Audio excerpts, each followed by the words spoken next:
Артур Конан Дойл. Полковой скандал. Это была крайне болезненная история.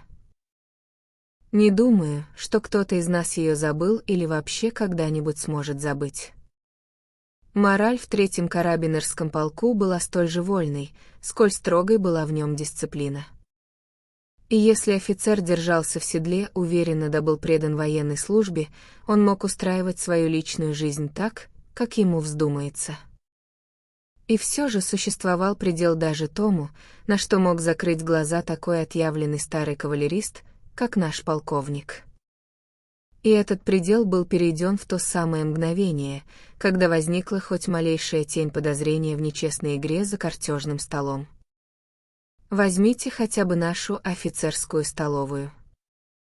Преломить 10 заповедей для этих ребят было столь же весело и легко, как промчаться сквозь огонь орудий Араби-Паши при Касасине. По долгу службы они, не задумываясь, распоряжались чужими жизнями. Однако неписанные законы чести оставались нерушимыми среди осколков разбитых скрижалей. Эти законы были краткими и суровыми, и горе было тому, кто их нарушал. Карточные долги требовалось выплачивать сполна. Такого понятия, как трусость, для нас просто не существовало. Но самое главное, офицер обязан играть честно. Это был простой свод правил, но он требовал абсолютного повиновения, в котором могло бы быть отказано более сложной и запутанной системе. Если и был в офицерском собрании человек, которого молодежь могла бы поставить в пример как само воплощение чести, то им был майор Эрингтон.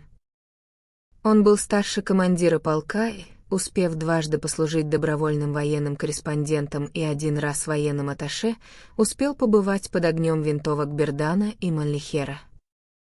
Нам это казалось куда более впечатляющим, чем стычки с джизайлами или даже с египетскими ремингтонами.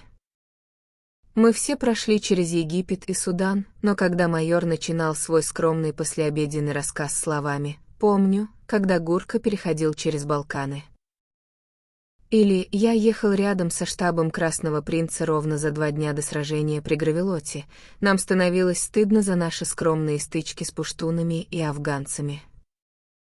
В такие минуты мы страстно желали заменить Министерство иностранных дел комитетом из младших офицеров нашего карабинерского полка, готовых вести решительную и смелую политику. К тому же наш майор во всем этом проявлял удивительное смирение и мягкость. В этом заключался его единственный недостаток как солдата. Он умел сражаться и делал это лучше всех, но совершенно не умел быть суровым. Каким бы тяжким ни был проступок провинившегося, представшего перед ним, и как бы решительно майор не сдвигал брови, в его глазах всегда светилось нечто настолько человечное, что даже самый пропятой дезертир не мог не почувствовать. Перед ним не просто строгий начальник, а прежде всего человек и брат. Будучи самым богатым человеком в полку, поскольку он обладал внушительным личным состоянием, майор всегда жил скромнее всех. Некоторые даже считали его скупым и осуждали за это. Но большинство из нас видело в этом лишь еще одно проявление деликатности майора, который боялся заставить других чувствовать себя бедняками, выставляя на показ собственное богатство. Неудивительно, что его так любили. Мы, младшие офицеры, буквально боготворили его. Именно к нему мы шли со всеми нашими ссорами, размолвками и недоразумениями, для разрешения которых требовалась капля доброй мудрости. Он терпеливо сидел, пока из угла его рта дымилась сигара, и, уставившись взглядом в потолок, выслушивал все наши подробности. А затем следовал быстрый вердикт: «Я думаю, вам следует взять эти слова обратно, Джонс», или «При сложившихся обстоятельствах вы были совершенно правы, Холл». И это разрешало спор раз и навсегда. Если бы нам сказали, что наш командир обкрадывает полковое серебро или что полковой священник пригласил атеиста-сержанта на чашку чая, мы удивились бы куда меньше, чем слуху о том, что майор Эрингтон способен совершить хоть какой-то нечестный или бессовестный поступок. А случилось все вот как. Командир наш был азартным игроком от рождения.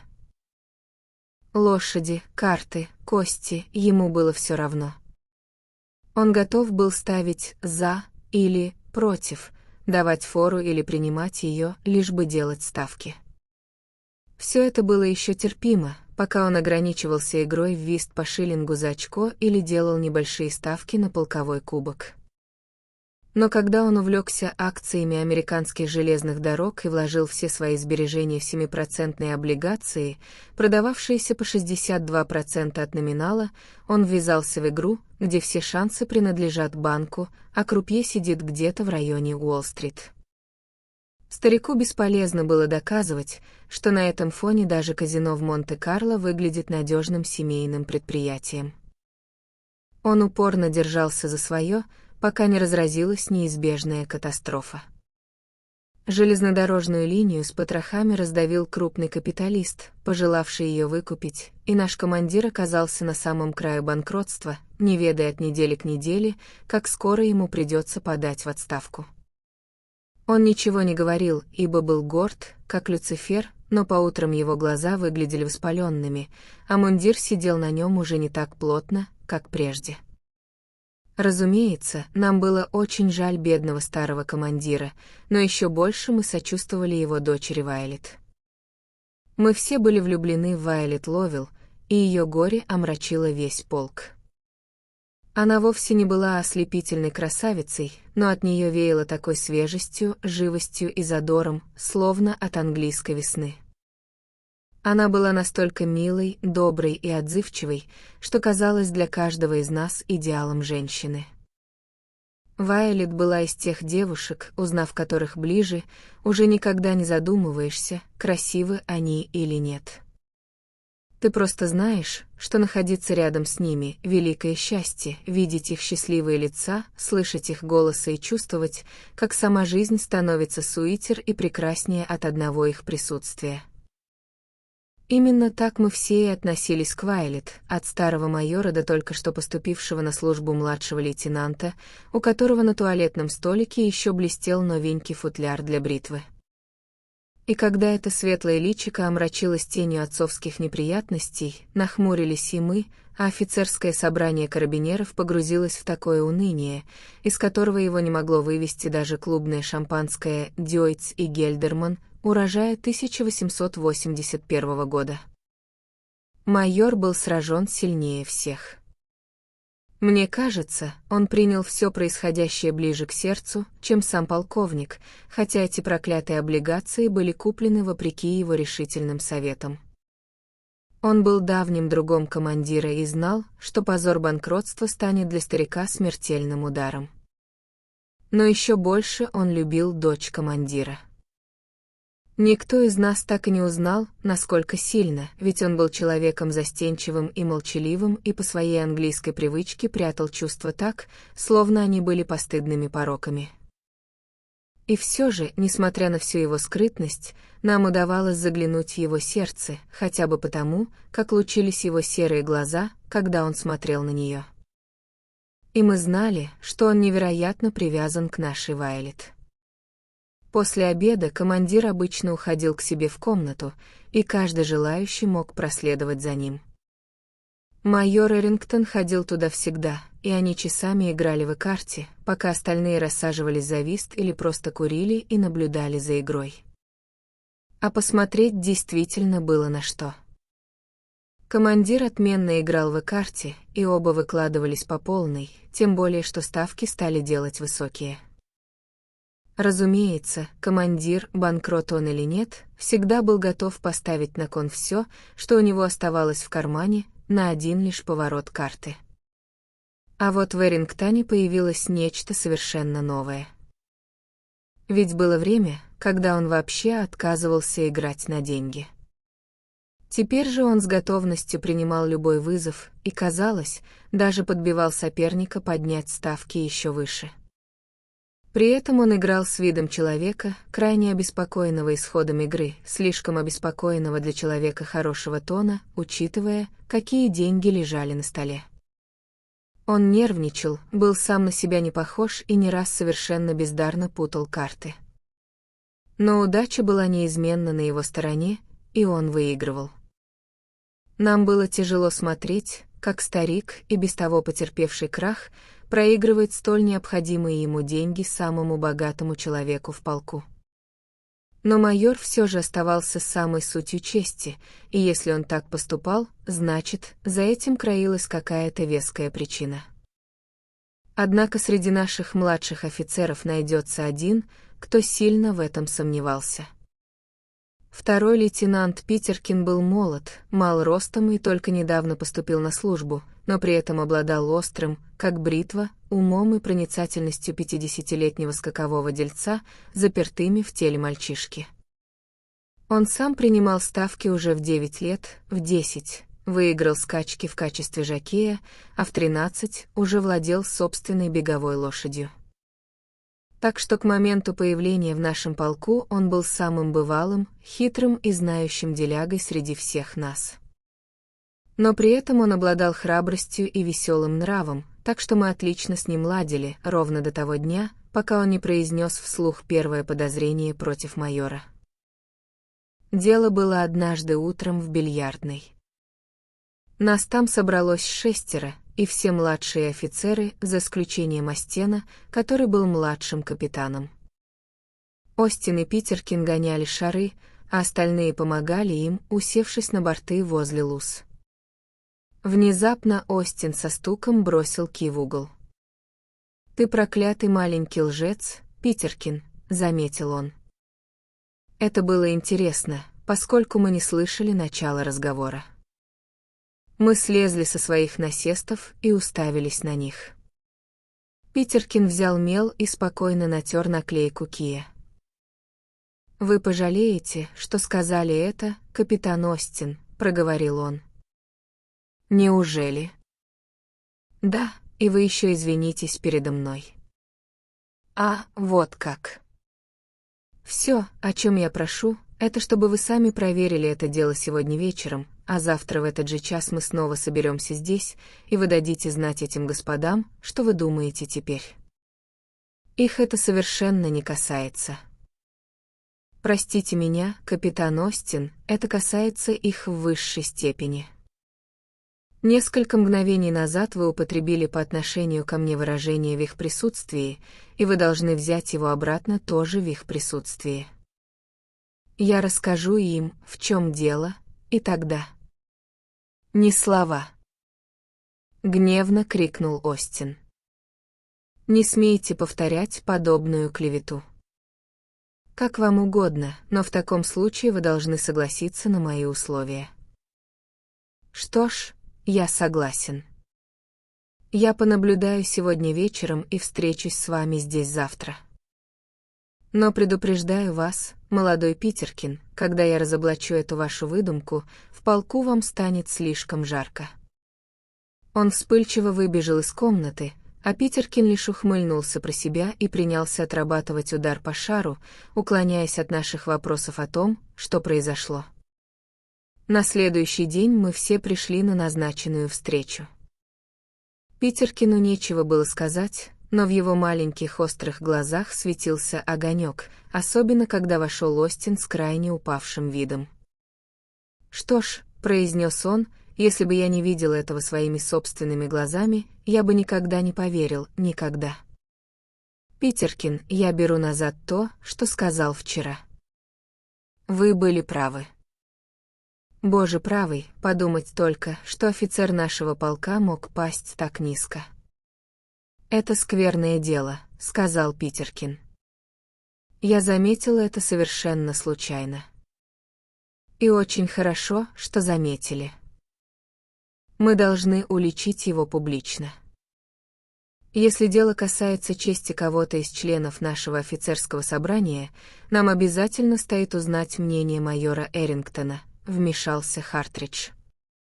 Остин горько ухмыльнулся. Вам, ребята, тоже стоит это знать.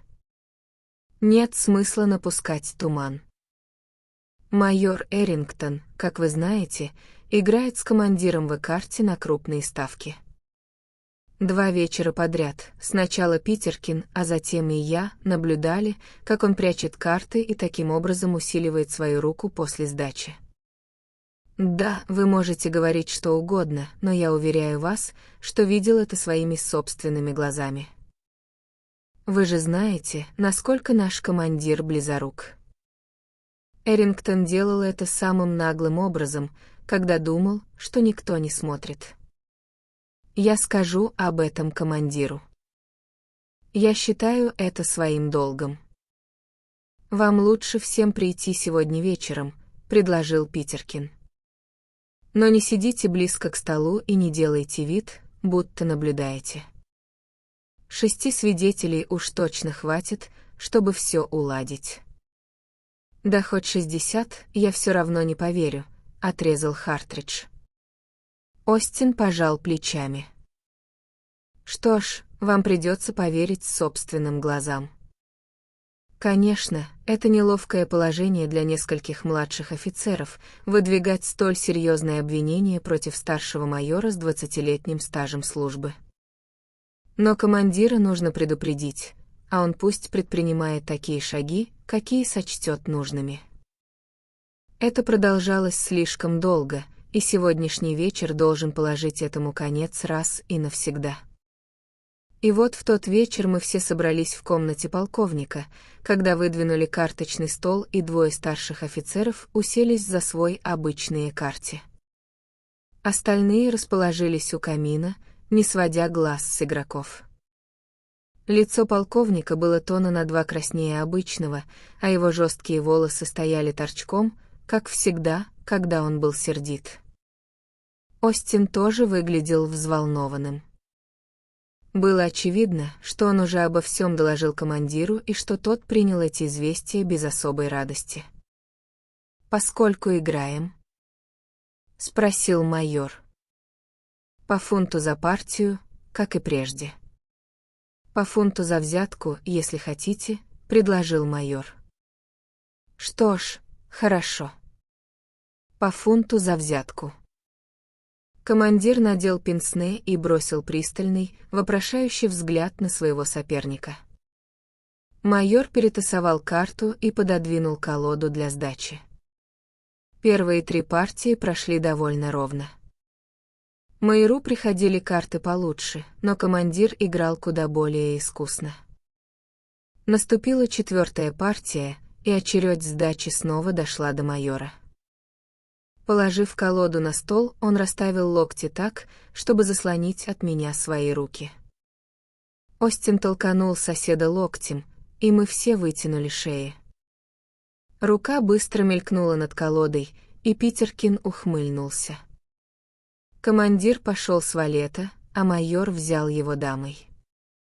Но стоит только ему протянуть руку, чтобы забрать взятку, как полковник внезапно сорвался со своего стула с громким ругательством.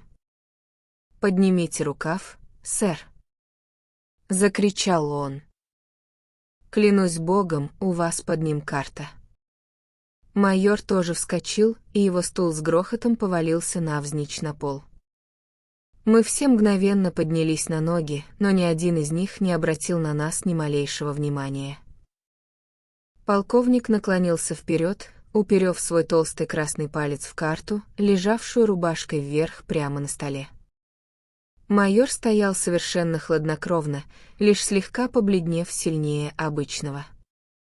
«Я вижу, что там действительно лежала карта, сэр», — произнес он. «Но вы ведь наверняка не хотите намекнуть, что...» Полковник со стуком бросил свои карты на стол. «Это уже не в первый раз», — отрезал он. «Вы действительно полагаете, что я стал бы играть с вами нечестно? Да я сам видел, как вы вытащили карту из колоды. Видел своими собственными глазами. «За 20 лет знакомства вы могли бы знать меня и получше», — мягко ответил майор Эрингтон. «Я говорю вам, сэр, вы должны были знать меня лучше и не спешить с подобными выводами. Имею честь пожелать вам доброго вечера, сэр». Он отвесил очень степенный и холодный поклон и вышел из комнаты. Но не успела за ним закрыться дверь, как шторы на другом конце комнаты, отделявшие картежный стол от небольшого алькова, где мисс Свайлет разливала нам кофе, раздвинулись, и она шагнула к нам. Не взглянув ни на кого из нас, она подошла прямо к своему отцу. «Я не могла не услышать вас, папа», — сказала она. «Я уверена, что ты поступил с ним жестоко и несправедливо». «Я поступил с ним абсолютно справедливо». «Капитан Остин, вы же наблюдали. Вы подтвердите мои слова». «Да, сэр, я видел все происходящее». Я не только видел, как он взял карту, но и заметил, какую именно он сбросил из своей руки. Вот эту самую. Он наклонился вперед и перевернул верхнюю карту. «Эту!» — выкрикнул командир. «Но ведь это же козырный король». «Именно так, сэр». «Но кто в здравом уме станет сбрасывать козырного короля?» Что же он взял взамен? Он перевернул карту, лежавшую на столе. Это была 8. Полковник свистнул и провел пальцами по своим волосам. Он ослабил собственную руку, пробормотал он. Что все это значит? Это значит, папа, что он изо всех сил пытался проиграть. Честное слово, сэр, теперь, когда я размышляю об этом, я убежден, что мисс Свайлет абсолютно права, вмешался капитан Остин.